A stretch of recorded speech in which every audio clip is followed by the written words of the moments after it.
Indore high court में film हक के रिलीज होने के पहले लगी याचिका का फैसला सुरक्षित है।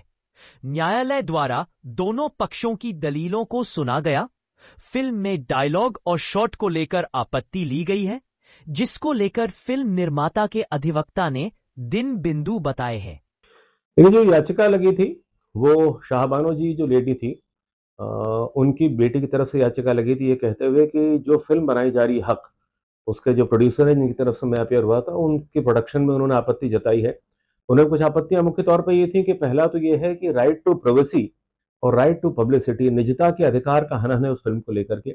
दूसरा, उन्होंने कहा था कि कुछ डायलॉग्स जो फिल्म में डाले गए हैं वो आपत्तिजनक डायलॉग है और वो डायलॉग कहीं ना कहीं इनके परिवार को मानहानि पहुंचाते हैं और एक अप्रिय घटना को जन्म दे सकते हैं। तीसरा, उनका पक्ष ये था कि क्योंकि फिल्म की कंसेंट उनकी बेटी से नहीं ली गई, इसलिए फिल्म को रिलीज करना गलत था।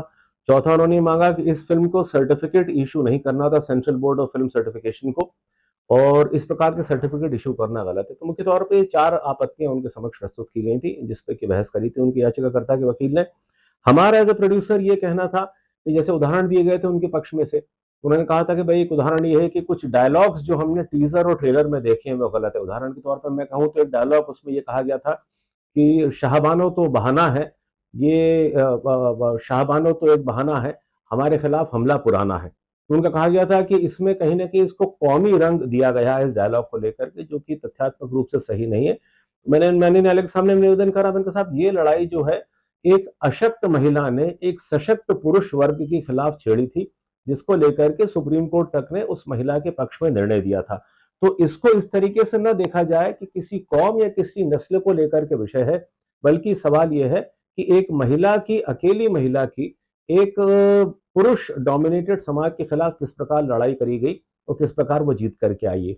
दूसरा, उनका ये कहना था कि आप देखिए कि साहब जिस तरीके से तलाक को दिखाया गया है, तो 3 तरह के नोट उनके हस्बैंड के द्वारा उनके समक्ष टेबल पर रखे गए और उन्होंने 3 तरह के नोट जब टेबल पर रखे तो 3 बार तलाक तलाक कह करके तलाक करा। तो वो प्रश्न था कि वो थोड़ा सा ड्रामेटाइज्ड वर्जन था जो हुआ हो, क्योंकि किसी भी स्वरूप में किसी भी सिचुएशन को रिप्रोड्यूस करना इतने वर्ष बाद संभव नहीं है। तो एक आर्टिस्टिक लाइसेंस होता है, एक आर्टिस्टिक परमिशन होती है जिसमें कि करा गया। तीसरा, उनका कहना यह था कि साहब उनको इस तरीके से डिफेम करा गया कि एक डायलॉग ये आता है कहीं ना कहीं जो फिल्म में आता है कि ये कौम की गद्दार है। तो कौम की गद्दार का डायलॉग का हमारा जस्टिफिकेशन ये था कि अगर ये डायलॉग है तो डायलॉग तो डिफेमेटरी होगा बोलने वाले के खिलाफ, सुनने वाले को कैसे डिफेम करा जाता है। तो ये उनका वर्जन था और हमने ये कहा कि फिल्म के पहले एक डिस्क्लेमर दिया गया है जिसमें स्पष्ट रूप से ये इंगित किया गया है, लिखा गया है और बोला गया है कि ये फिल्म 2 सोर्सेज से इंस्पायर होकर के बनी। पहला तो एक जिग्ना वोरा की किताब थी, बानो भारत की बेटी, और दूसरा सुप्रीम कोर्ट का वो लैंडमार्क जजमेंट था 1985 में सुप्रीम कोर्ट में दिया गया।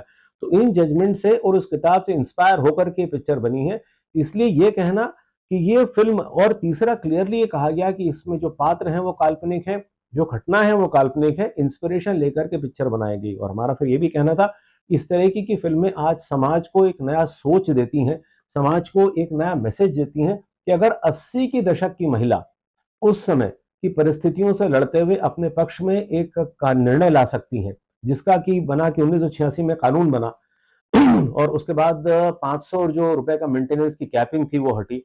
फिर उन्होंने कहा इद्दत पीरियड में महिलाएं इंटाइटल रहेंगी मेंटेनेंस के लिए। तो अगर ये लड़ाई तब लड़ सकती है तो आज हम 2020 के दशक में हैं, 2025 में की महिलाएं क्या नहीं कर सकती।